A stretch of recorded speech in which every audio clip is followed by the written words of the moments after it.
Գյումրիի օլիմպիական հերթափոխի մարզադպրոցում մանկավարժներն ու աշակերտները դպրոցի բակում փուչիկներով ու դրոշներով դիմավորեցին ԲՀԿ նախագահին։ Մինչև Ծառուկյանի ժամանումը դպրոցի բակում խմբվել էր նաև մարզի ԲՀԿ ակտիվը։ Գագիկ Ծառուկյանին ուղեկցում էին Բարգավաճ Հայաստան կուսակցության падգամավորներից Մարտուն Գրիգորյանն ու ազգային ժողովի փոխնախագահ Սամվել Բալասանյանը։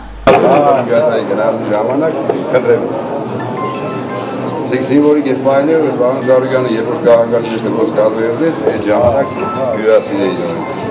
ԲՀԿ նախագահը շնորհավորեց օլիմպիական հերթափոխի մարզադպրոցի կոլեկտիվին դպրոցի հիմնադրման 25-ամյակի կապակցությամբ, առանձնակի շեշտելով, որ անակնկալներ ունի ուսուցիչների համար եւ իր խոսքն ու գործը տարբերվում են մյուսներից։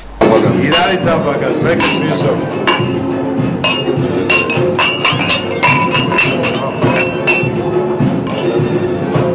Այս ամբողջ ընթացքում Գյումրու տարբեր փողոցներում երթևեկությունը կաթված էր։ Ժամը 12-ից 13-ն ընկած ժամանակահատվածում փակ էր օրինակ Մանուշյան փողոցը երկու կողմերից։ Կարևոր բացվելու էր ԲՀԿ նոր գրասենյակ Մանուշյան փողոցում։ Նորակառույց գրասենյակի դիմաց խմբվել էին ուսանողներ եւ սոցիալապես անապահով գյումրեցիները, որոնք սպասում էին, որ Գագիկ Ծառուկյանը կմոտենա ու գումարներ կբաժանի նրանց։ Գյումրեցի ԲՀԿ ակտիվ զանգվածը ամենքեր փորձում էր ցրել նրանց բազմությունը, հեռացնել գրասենյակի դիմացից, որպեսզի չմոտենան իրենց առաջնորդին։ Սակայն մարդկանց հոծ բազմությունը շրջանցել ամեն դեպքում հնարավոր չեղավ ու Գագիկ Ծառուկյանը սկսեց գումարներ բաժանել։ Նոր գրասենյակի բացումից հետո ԲՀԿ նախագահը պատասխանեց նաև գյումրեցի լրագրողների միայն որոշ հարցերին, սկզբից ևս զգուշացնելով, որ կխոսի օրվա առիթի շուրջ։ Հարցին թե որն էր նպատակը Գյումրիում երկրորդ գրասենյակը բացելու, ԲՀԿ-ն արդյոք սկսել է իր դիրքերը ամրացնել մարզերում, Գագիկ Ծառուկյանը պատասխանեց, որ նա Գյումրի է եկել ուսուցիչներին շնորհավորելու։ Նպատակը ոչ թե այսօր գրասենյակի բացումն է, այլ այսօր օլիմպիական հերթափոխի Գյումրի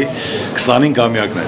որը ես օլիմպիական կոմիտեի նախագահ պարտավոր էի գալու օլիմպիական հերթափոխի դպրոցի 25-ամյակը շնորհավորելու, օգտվելով առիթից, որը այսօր եւ բացվել էր գրասենյակ, եւ իհարկե անպայման ես ոնց կարող եմ գամ մարզ եւ մեր գրասենյակը չայցելեմ։ Եվ տեսնելով, որ շատ հարմարավետ պայմանները ստեղծված է, որ մարդիկ այո պետք է կարողանան աշխատել հանրության հետ, ժողովրդի հետ, ներկայացնելով, ծանոթացնելով, ասելով մեր նպատակները, ծրագրերը աշխատանք։ Փորձեցին անդրադառնալ նաև քաղաքական թեմայով մի հարցի՝ Ռոբերտ Քոչարյանի հնարավոր վերադարձի մասին, սակայն ԲՀԿ առաջնորդը հարցն ընդհատեց։ Երկու օր առաջ դուք խոսեցիք նաև Ռոբերտ Քոչարյանի մասին։ Շնորհակալություն, Աթիկ ջան, շնորհակալություն։